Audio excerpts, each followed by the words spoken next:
Lawrence Diary, 11 May 2026. Welcome back.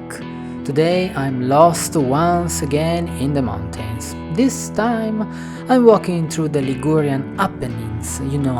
Sometimes I wake up and realize I need time for myself, far away from people, far away from noise, far away from every kind of technology possible, except for my camera, of course. My goal today was a small mountain called Mount Leco. I don't think you've ever seen this part of Italy. It's not touristic at all. No dramatic peaks, no postcard landscapes like Aosta Valley or Alto Adige. This place feels different. Raw, quiet, almost forgotten, and maybe that's exactly why I like it. I think places like these are made for people who sometimes need solitude to recharge. And yes, today I want to talk about solitude.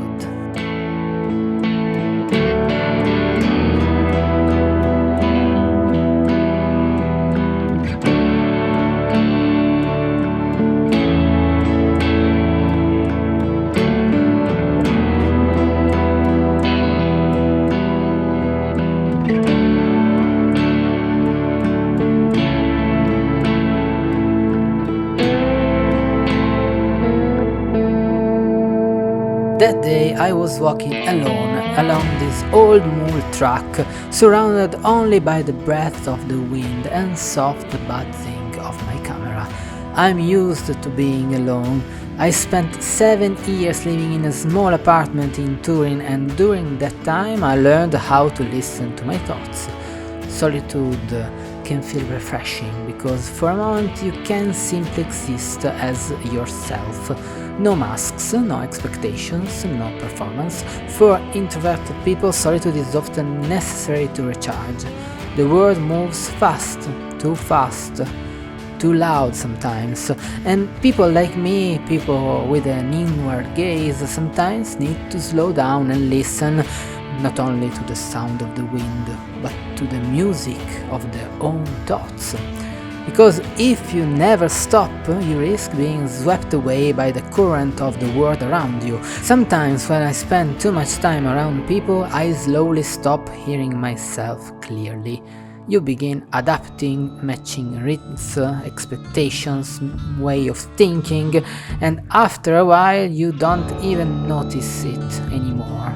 Solitude helps me return to myself. It reminds me of who I am beneath all the noise. Being alone with yourself is important. It creates space for reflection, a space where you begin to notice where you are conforming, where you are betraying yourself, and where your life no longer feels aligned. Nietzsche once wrote, "In his lonely solitude, the solitary man feeds upon himself. In the thronging multitude, the many feeds upon him." Now, choose. And I think that's truth in that, because solitude allows us to meet ourselves fully, even the parts we usually repress.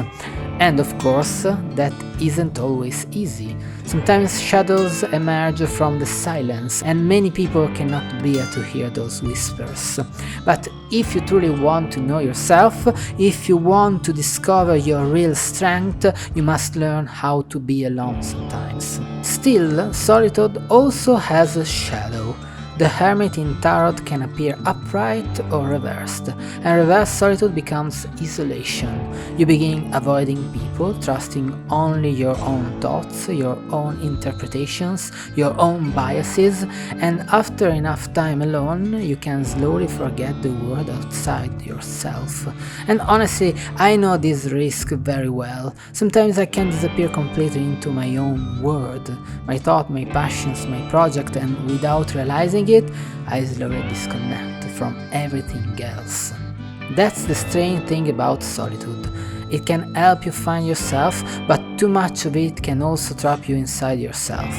That's why balance matters. Solitude should help us return to the world more consciously, not disconnect from it completely. And of course, there is another shadow: loneliness. The moment solitude is no longer chosen, and if you spend enough time alone, sooner or later, you will probably encounter it too. So maybe the real challenge is this, learning how to embrace yourself fully without losing connection with the outside world. And you? What do you think of solitude? Have you ever felt completely alone? Are you also the kind of person who can disappear entirely into your own passions, forgetting the world for a while? Because I definitely have that tendency. Anyway, while I was thinking about all of this, I finally reached my destination, and maybe that's why I keep walking in places like this, not to escape the world, but to hear myself again before returning to it. Thank you for walking with me. May clarity spark beneath your steps in solitude. Until next time, cheers!